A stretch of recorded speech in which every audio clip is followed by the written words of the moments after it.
사명이라는 제목으로 우리 같이 은혜를 나누겠습니다. 제목을 따라합니다. 선교의 사명.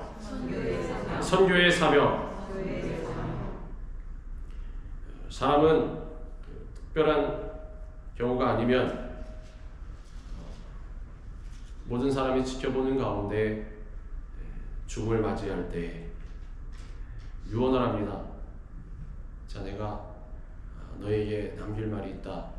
어떻게 살아가라. 혹은 유언장을 통하여서 미리 자녀들이나 남겨진 사람들에게 유언을 남깁니다. 우리 예수님께서도 이 세상에 오셔서 맡으신 사역을 다 감당하시고 그리고 승천하시기 전에 유언과 같은 그러한 말씀을 남기셨는데 그것이 바로 오늘 우리가 읽은 말씀이라고 할 수가 있겠습니다. 이것은 당시에 제자들에게만 남기신 것이 아니라 이 말씀을 대하는 오늘날 우리에게도 말씀하고 계시는 것입니다. 항상 우리 주님께서 우리에게 말씀하시는 것은 복음을 전파하라는 것입니다. 복음을 증거하라. 오늘 우리가 지금 같이 고백한 대로 말씀의 제목인 선교의 사명을 감당하라. 복음을 전파하라는 것입니다. 하나님의 자녀된 우리에게 복음을 전하는 그러한 선교의 삶을 살아가라고 말씀하신 것입니다. 선교의 사명이라는 것은 바로 우리의 사명이요. 그리고 교회가 존재하는 목적이 되는 것입니다. 선교라고 하여서 우리가 잘 알고 있는 선교, 이 나라를 떠나서 저 해외 곳곳으로 다니면서 복음의 불모지에 가서 고생하면서 주의 말씀을 증거하는 것만이 선교가 아닙니다. 우리가 살고 있는 이 환경 가운데에서도 복음을 증거하는 것이 바로 선교의 사명이요, 선교자의 역할을 감당하는 것이 선교의 사명이요, 선교자답게 살아가는 것이 바로 선교의 사명인 것입니다. 어떤 사람은 가정의 선교사로 하나님께서 파송하셨고, 어떤 사람은 공동체의 선교사로서 주님께서 사명을 주시고 파견하셨습니다. 기도하면서 우리 주님의 말씀과 응답을 구해야 할 것입니다. 주님, 저는 과연 어느 곳에 선교사로 파송이 되었습니다.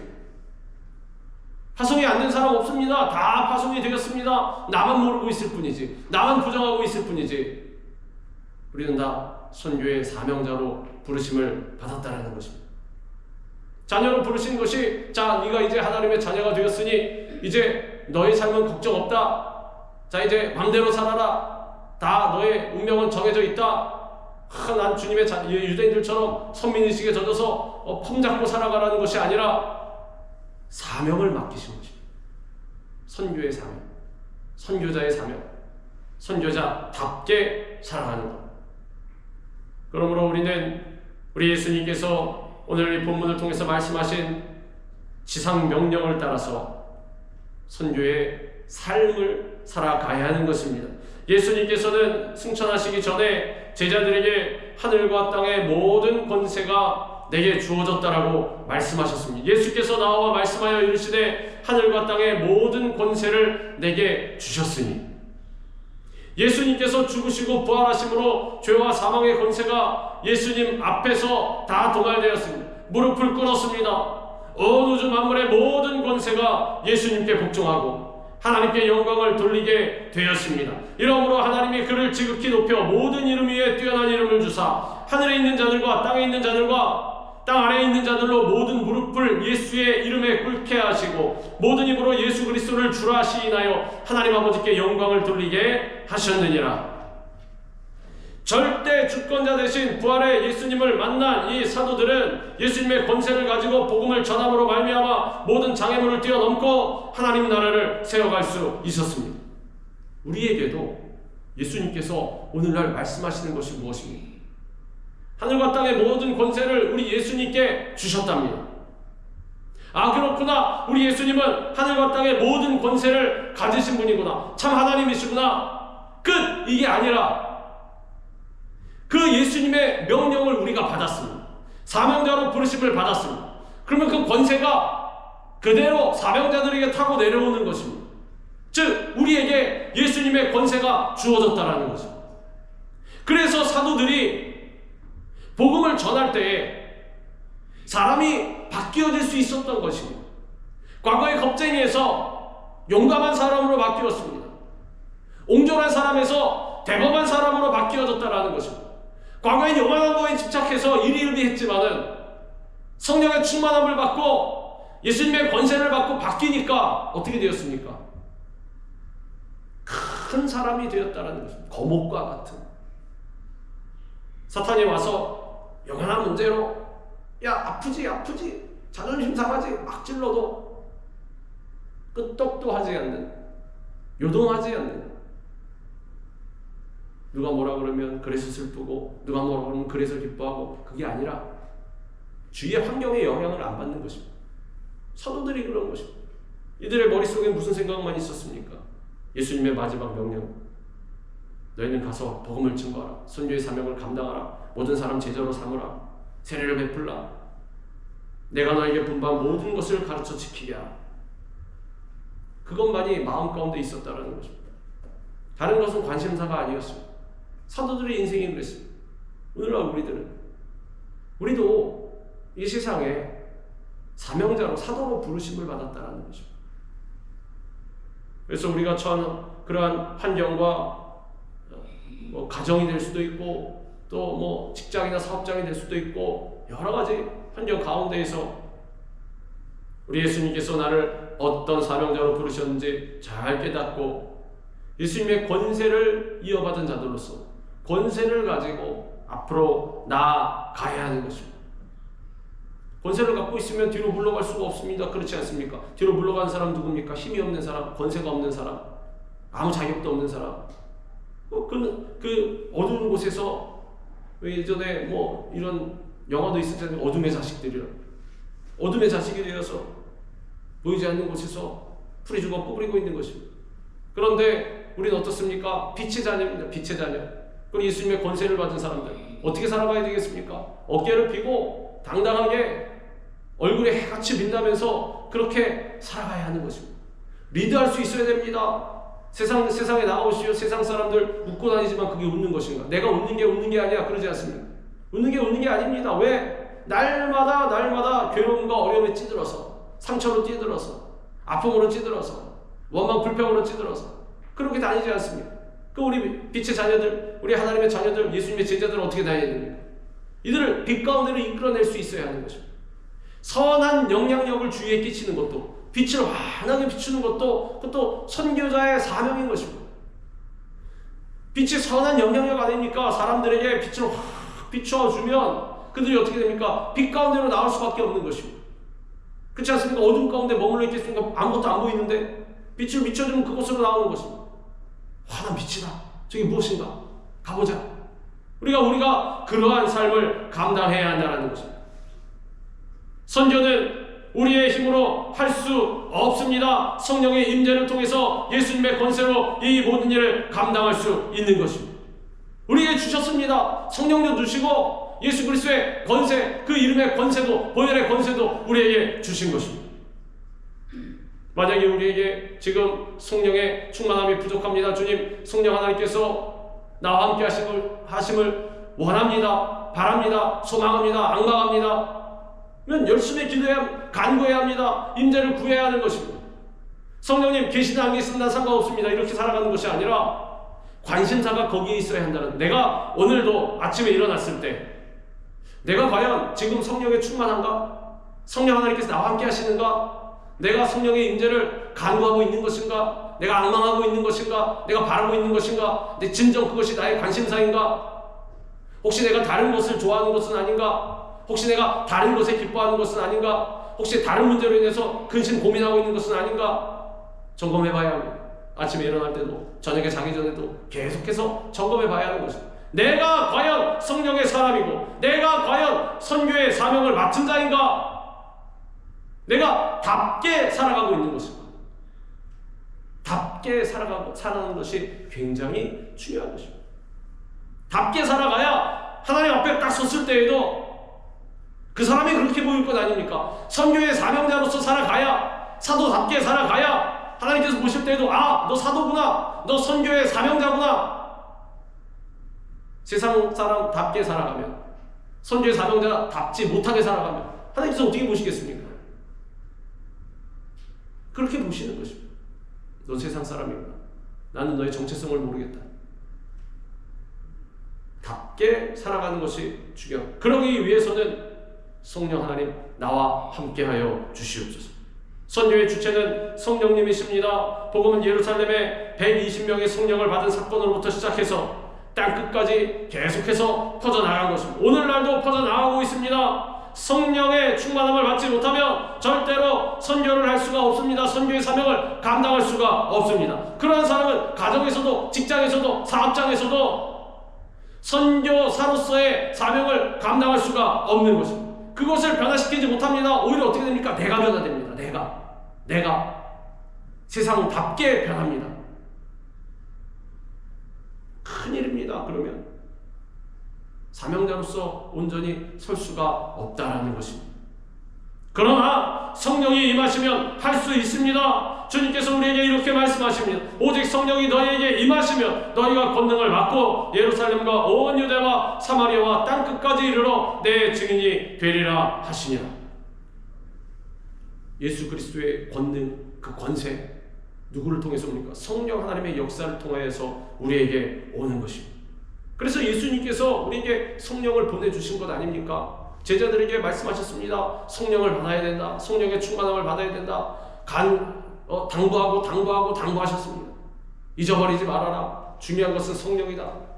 그래서 우리는 늘 성령 하나님 쫓아다녀야 하는 것입니다. 성령으로 충만하여서 나의 관심사도 성령이요, 나의 또 관심사가 선교요. 우리 성령 하나님이 어떻게 나를 인도하시는가, 나에게 무엇을 바라시는가, 나에게 뭐라고 말씀하시는가, 늘 주님 앞에 간구하고 앙망하며 성령님께서 임하시고 우리 가운데 오셔서 마음 가운데서 레마의 말씀으로 말씀하시는 것입니다. 양심을 통해서든 아니면 다른 어떤 것을 통해서든 음성이 울려 퍼지게 만들어주시는 것입니다. 그럼 깨닫게 됩니다. 못 깨닫는 사람 없습니다. 다 똑같습니다. 엘리야도 우리랑 성정이 같은 사람 아닙니까? 그렇게 말하지 않았습니까? 사도 바울도 마찬가지. 모든 사도들, 모든 선지자들 우리랑 성정이 똑같은 사람들입니다. 그런데 그들이 어찌하여서 기도하였을 때는 하늘에서 불이 내리고 남에서부터 목권자가 일어나고 또 왜 그랬습니까? 우리랑 똑같은 사람인데 성령의 충만함을 받았느냐 못 받았느냐 그 차이인 것입니다. 다른 거 없습니다. 그거밖에 없습니다. 뭔가 희한한 게 있나? 돋보기 들여다보고 아무리 봐보십시오. 눈 두 개 달리고 코 하나 달리고 똑같습니다. 근데 뭐가 다르냐? 성령님께서 함께 하십니다. 그래서 우리는 성령님을 놓치면 안 됩니다. 선교는 예수님의 권세, 성령의 능력으로 하는 것입니다. 그러므로 우리는 성령으로 충만함을 받아서 예수 그리스도의 권세를 의지하여서 우리를 보내신 그곳에서 복음을 증거하고 선교사의 사명을 감당해야 하는 것입니다. 하늘과 땅의 모든 권세를 가지신 예수님께서 제자들에게 세상으로 나아가 주어진 사명을 감당할 것을 명령하셨습니다. 그러므로 너희는 가서 모든 민족을 제자로 삼아 아버지와 아들과 성령의 이름으로 세례를 베풀고, 제자를 삼는다라는 것, 세례를 베풀라는 것 무슨 뜻입니까? 죽어가는 영혼들에게 복음을 증거하는 것입니다. 그리고 주님의 말씀으로 온전한 제자의 삶을 살아가도록 양육하는 것입니다. 자, 보십시오. 예수님께서는 제자들의 스승이 되셨습니다. 그 제자들을 양육하셨습니다. 가르치셨습니다. 근데 어떻게 가르치셨습니까? 우리 가족교회 하고 있으니 잘 알지 않습니까? 성공부라는 것이 무엇입니까? 이론을 막 가르치는 것입니다. 자, 잘 들어봐라. 1 더하기 1은 2다. 알았지? 이론만 가르치고 넘어가는 것이 아닙니다. 어떻게 되는 것입니까? 본을 보이는 것입니다. 스승으로서. 제자를 삼으라는 것은 무슨 뜻입니까? 내가 본을 보여야 한다는 것입니다. 제자 훈련 다 모여서 자, 성경 공부합시다. 막 펴놓고 공부가 나쁘다라는 것이 아닙니다. 그런데 거기만이 매몰되어서 이론적으로 다다다다다다다 자, 숙제해 오십시오. 이러고 땡끝 이러면은 그건 빵점이라는 것입니다. 50점도 아닌 빵점입니다. 뭐가 중요하냐면 본을 보여야 한다는 것입니다. 우리가 나가서 선교의 사명을 감당함으로 말미암아 누구를 제자로 삼는다라면 무엇을 훈계하고 가리키는 것이 아니라 내가 본이 되어야 한다는 것입니다. 그래서 아무나 스승이 되지 말라고 주님께서 말씀하신 것입니다. 대학원 가서 석사 박사 되면 스승 될 수 있습니다. 교수 될 수 있습니다. 그게 중요한 것이 아니라는 것입니다. 그게 진정한 선생이 아니라는 것입니다. 영적인 스승이 누굽니까? 어떻게 되는 것입니까? 본을 보이는, 조용히 내가 어떻게 살아가는 것인가. 진정한 그리스도인, 선교의 사명을 맡은 선교사는 어떻게 살아가는 것인가. 본을 보인다라는 것입니다. 세상 사람과는 구별된 삶. 세상 사람은 편법을 저지르고 불법을 저지르고 그리고 새치기를 할지라도 나는 그리스도인으로서 절대로 그럴 수 없습니다. 내가 손해를 볼지라도 정도를 걸어갑니다. 세상 사람이 볼 때에도 도전이 된다는 것입니다. 그게 진정한 스승입니다. 그것이 제자를 삼는 자의 자세인 것입니다. 구원의 확신을 갖게 하고 이를 담대히 알리게 하라는 것입니다. 강요로 되는 것이 아닙니다. 마음에 감동이 있으면 시키지 않아도 합니다. 감동이 어디서 오는 것입니까? 보고 듣는 것이 싸우는 것입니다. 스승이 어떻게 살아가는가? 저 사람 어떻게 살아가는가? 우리가 세상 매체에서도 훈훈한 얘기가 들려오면 어떻게 됩니까? 마음 가운데 감동이 일어나고 심지어는 눈물을 흘리기까지 합니다. 이분이 지금 이 매체에서 튀어나와가지고 내 앞에 와서 맞닥뜨려서 나에게 이렇게 사십시오. 그래서 눈물이 나는 것입니까? 아니면 마음에 감동이 일어나는 것입니까? 어떻습니까? 그 스토리를 우리가 이분이 어떻게 살아가는구나. 그 삶의 자체를 우리가 보고 감동이 일어나는 건 아닙니까? 우리도 그 역할을 해야 한다는 것입니다.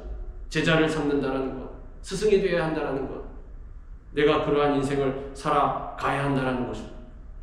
오늘날 예수님을 믿는 모든 백성들에게 주어진 명령이 되는 것입니다. 우리는 이 명령에 순종하고 예수님께서 주시는 권세를 의지하여서 복음을 들고 나아가야 합니다. 열방으로도 나아가고 우리의 환경 가운데로 나아가고 가정 가운데로도 나아가고 또 사업장으로 직장으로도 나아가고 사회로도 나아가고 우리 개인적인 친분관계 인간관계 속으로도 들어가고 예수님의 명령에 순종하여서 모든 민족을 예수님의 제자로 삼는 이러한 스승의 사명을 감당해야 하는 것입니다. 사도 바울은 흩어지는 교회, 가는 교회 선교 명령을 중요하게 여겼습니다. 그런즉 그들이 믿지 아니하는 일을 어찌 부르리요? 듣지도 못한 일을 어찌 믿으리요? 전파하는 자가 없이 어찌 들으리요? 보내심을 받지 아니하였으면 어찌 전파하리요? 기록된 바 아름답도다 좋은 소식을 전하는 자들의 발이여 함과 같으니라. 그래서 예수님께서도 제자들을 데리시고 변화산에 올라가셨다가 어떻게 하셨습니까? 자, 이제 세상으로 가자. 내려가야 돼. 주님 여기가 좋사오니 우리 여기 있읍시다. 안 된다. 우리 가야 된다. 세상 속으로 들어가야 된다. 가서 전파해야 한다라는 것입니다. 그래서 우리도 세상 가운데에서 뛰쳐나와서 어디 첩첩산중으로 들어가는 말씀이 아닙니다. 세상 가운데 모든 사람 가운데로 들어가서 어떻게 됩니까? 우리가 변화되는 것이 아니라 그들을 변화시켜야 한다는 것. 무엇으로? 우리의 삶의 모습으로. 어떻게 그리스도인은 살아가야 하는 것입니다.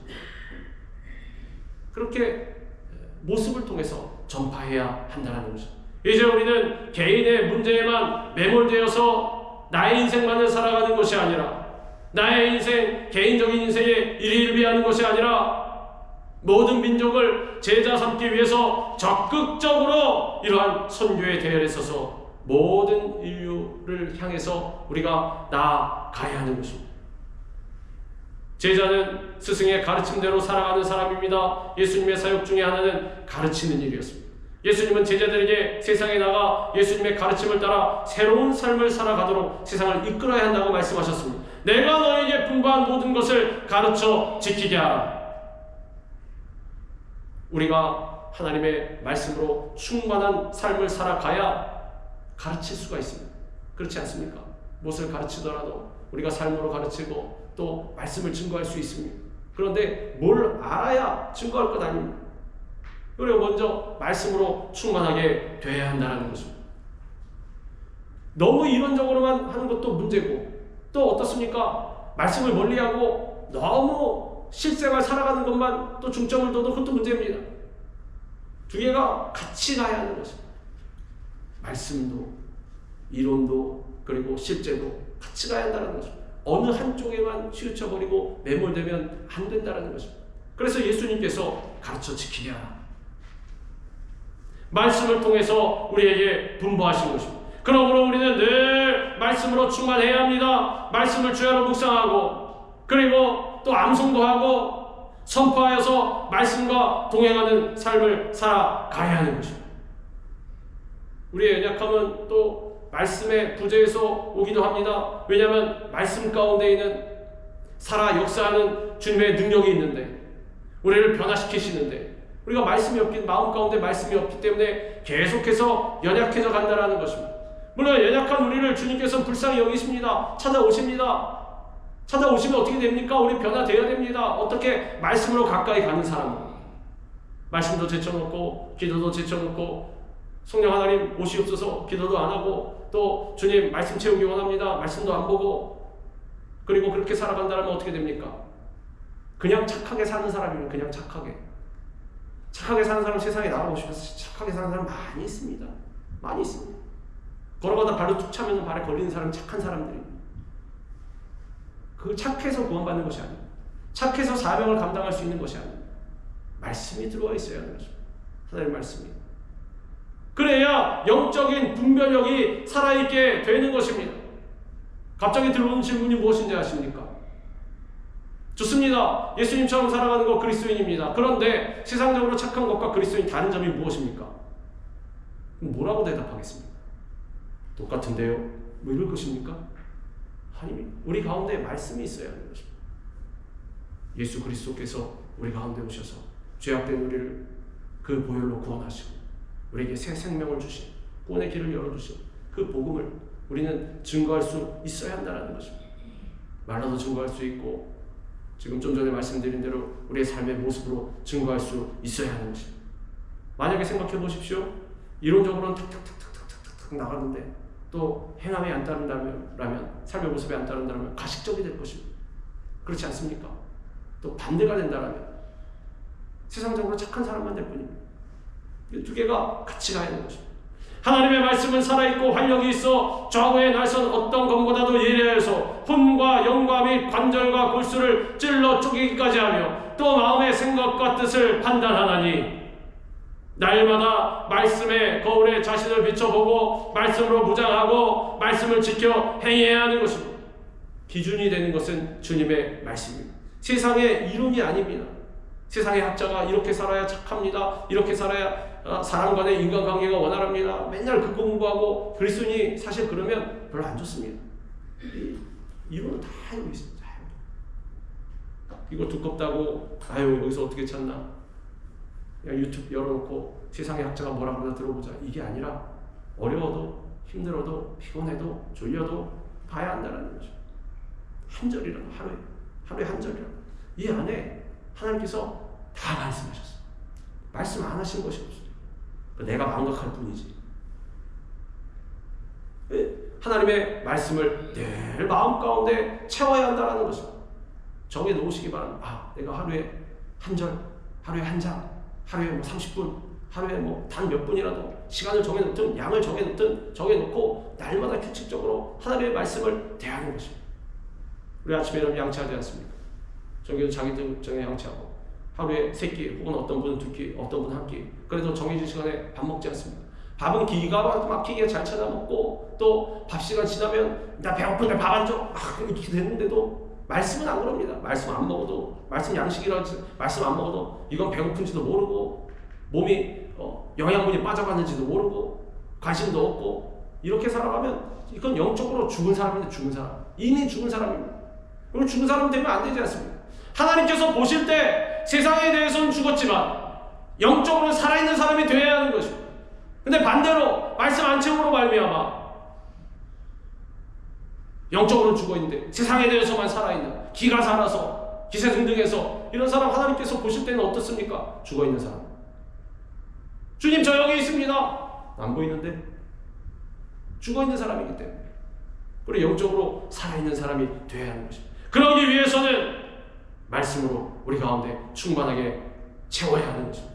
그럴 때 우리의 삶에 주님의 은혜가 넘쳐나고 우리의 삶의 형통의 복이 임하게 되는 것입니다. 오직 여호와의 율법을 즐거워하여 그의 율법을 주야로 묵상하는도다. 그는 시냇가에 심은 나무가 철을 따라 열매를 맺으며 그 잎사귀가 마르지 아니함 같으니 그가 하는 모든 일이 다 형통하리로다.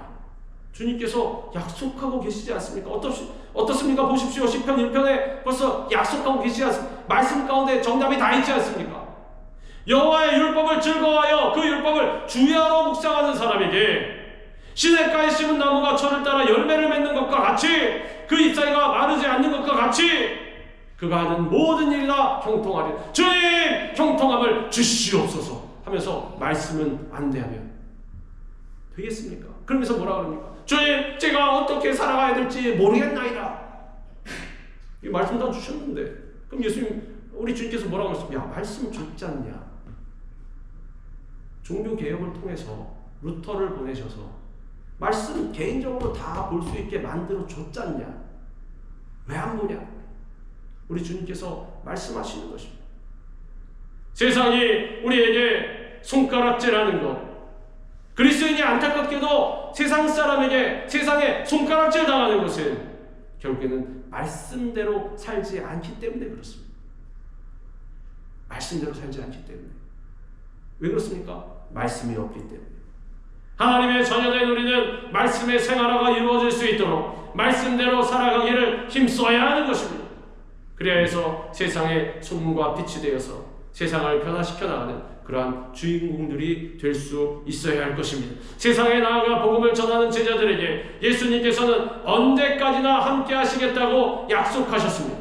볼지어다 내가 세상 끝날까지 너희와 항상 함께 있으리라. 보십시오. 말씀에 다 있지 않습니까? 주님 왜 내 삶이 이럽니까? 주님께서 어디 계십니까? 나와 함께 하시지 않는 것입니까?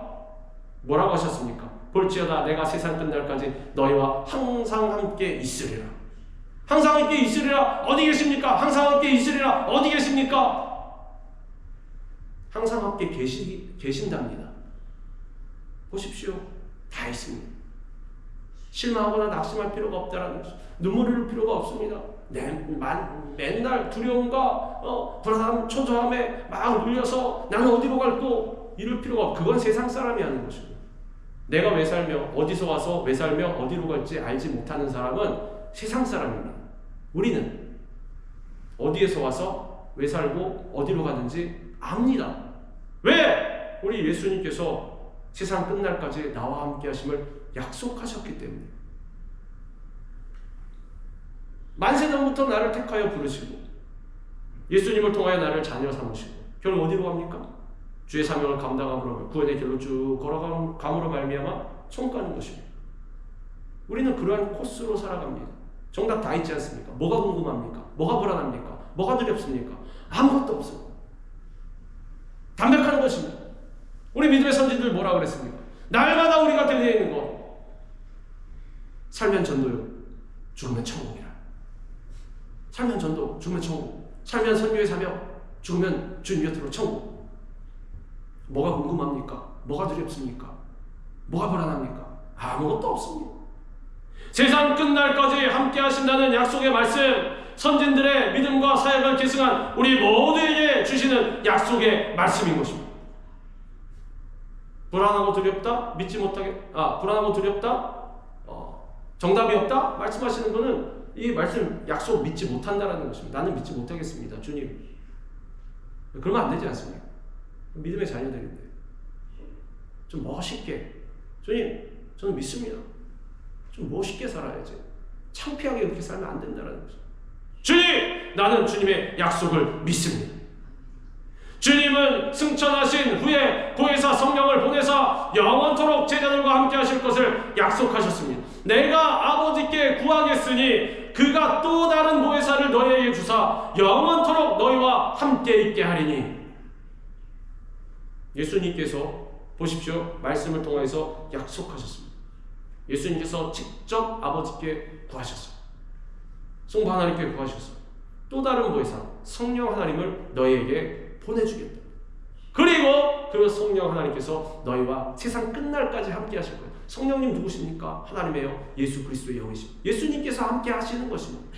성령님을 통해서 우리 가운데 우리를 떠나지 아니하십니다. 영원토록 우리와 함께 하신다라는 것입니다. 밥 걱정 되십니까? 돈 걱정 되십니까? 그런 거 필요 없는 것입니다. 성령님께서 나와 함께 하십니다. 우리 관심사가 거기 있어야 한다는 거죠. 성령님도 관심 있고 나의 무슨 이 세상에 나중에도 관심 이게 아니고 생각이 둘로 나누면 안 돼요. 나중에 둘로 나누면 어떻게 되는지 아십니까? 이게 가지를 칩니다. 계속해서 가지를 쳐서 2개가 4개가 되고 4개가 8개가 되고 8개가 16개가 된다는 거죠. 우리의 생각은 하나밖에 없어요. 성령님. 내가 성령님을 제대로 따라가고 있는 것입니다. 성령님이 나와 함께하고 계시는 것입니다. 내가 성령님 곁에 머물고 있는 것입니다. 내가 성령님을 배척하고 내어 쫓은 것은 아닌가? 그렇지 않습니까? 우리 친한 사람과 만났을 때 약속해서 다 카페도 어디 만나서 마주 앉았는데 소 닭 보듯이 한다거나 다른 거 하고 있다거나 이러면 어떻게 되겠습니까? 가버립니다. 나를 무시하나? 왜 나랑 만났지? 성령님은 똑같은 것입니다. 인격적인 하나님이라고 그랬습니다. 이걸 바라볼 때도 어찌 보면 인격적인 하나님이라는 것은 우리가 관계하기 쉽다라는 것입니다. 인격적이 아니셨으면 우리의 상식으로 가능할 수가 없지 않습니까? 그렇지 않습니까? 우리랑 완전히 다른 존재가 되시니 물론 다른 존재입니다. 그런데 인격적인 하나님이라는 사실은 우리가 사람을 보듯이 가늠해 볼 수 있다는 거죠. 어떻게 대할 수 있을지 압니다. 가장 귀하신 예수님 말해놓고 귀하게 생각하지 않으면 어떻습니까? 사람도 자녀들한테도 그러지 않습니까? 아유 사랑해 그래서 평소에는 소 닭 보듯이 하면 아무리 애라도 다 합니다. 그렇지 않습니까? 나를 안 사랑하는구나, 말만이구나. 하나님은 더 잘하십니다.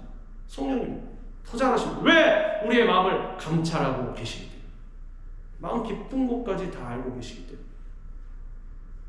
예수님께서는 성령으로 제자들과 함께 하셔서 어떠한 위험 속에서도 그들을 보호하셨습니다. 바울도 복음을 전하면서 수없이 고난을 당했지만은 주님께서 함께 하심을 믿고 이렇게 고백했습니다. 그런즉 이 일에 대하여 우리가 무슨 말하리요? 만일 하나님이 우리를 위하시면 누가 우리를 대적하리요? 이 고백할 때 어떻습니까? 돌로 맞고 얻어맞고 쫓겨나고 핍박당하고 이럴 때에도 사도 바울은 무엇을 바라보고 있으냐? 날라오는 돌을 바라본 것이 아니라 유대인들의 그 핍박을 바라본 것이 아니라 누굴 바라본? 성령님 바라본 것입니다. 성령님 바라보니 나와 함께 하신 성령님 계시는데 누가 우리를 대적하고 내가 무엇을 두려워하리요? 고백하고 있지 않습니까? 사도 바울이 뭐라고 그랬습니까? 내가 굶기도 많이 하고 얻어맞기도 많이 하고 춥기도 많이 춥고 했었노라. 근데 사도 바울의 관심사는 굶는 것이 아니었다라는 거죠. 몇 끼 정도 굶어도 또 추위에 좀 떨어도 또 사람들이 나를 비난해도 그거 상관없다라는 거죠. 왜? 시각이 성령님께만 맞춰져 있었기 때문에. 무엇을 봐도 성령님과 동행하지 않습니까? 그러면 그 가운데서 인간관계는 다 풀어지게 되어 있습니다. 사람은 다 적어도 그리스도인이라면 하나님께 다 연결되어 있기 때문에 내가 주님과 가까이 있으면 성령님에게 집중하고 있으면은 성령님께서 일하신다는 거죠. 내가 성령님대로 바라보고 성령님대로 우리 나름대로 성령님은 성령님대로 그렇게 하고 그리고 사람은 사람대로 내가 막 뛰어다니는 이게 아니고 성령님만 바라보고 있으면 성령님께서 일하신다는 거죠. 성령님은 보혜사 성령 하나 보혜사 우리를 도와주시는 분, 우리를 위해서 일해주시는 분이에요. 얼마나 감사합니까? 우리가 무슨 임금을 드렸습니까? 아니면 무슨 페이를 했습니까? 아니면 뭐 은혜를 갚았습니까? 우리 아무것도 한 게 없는데 약속인데 약속. 보혜사 성령께서 너희와 함께 하실 것이라. 너희를 도와주실 것이라. 너희를 향한 나의 사랑 누구도 끊을 수 없다라. 우리가 세상을 향해서 복음을 들고 갈 때 바울과 마찬가지로 환난과 핍박을 당할 수는 있습니다. 선교의 사명을 가정 가운데서 감당할 때에도 나를 몰라줄 수가 있습니다. 심지어 가족이라 할지라도. 그러나 그 가운데 성령님께서 나와 계속해서 함께 하심을 기억해야 한다는 거죠. 그걸 바라봐야 하는 거예요. 모든 것은 다 변하지만 하나님의 약속은 영원토록 변치 않는 것입니다. 예수 그리스도는 어제나 오늘이나 영원토록 동일하시니라. 그리고 뭐라고 말씀하셨습니까? 천지는 없어질지언정 내 말은 없어지지 아니하리라. 심지어는 나도 소멸되고 없어질 수 있습니다. 얼마든지. 그러나 우리 주님 말씀은 절대로 없어지지 않는 것입니다.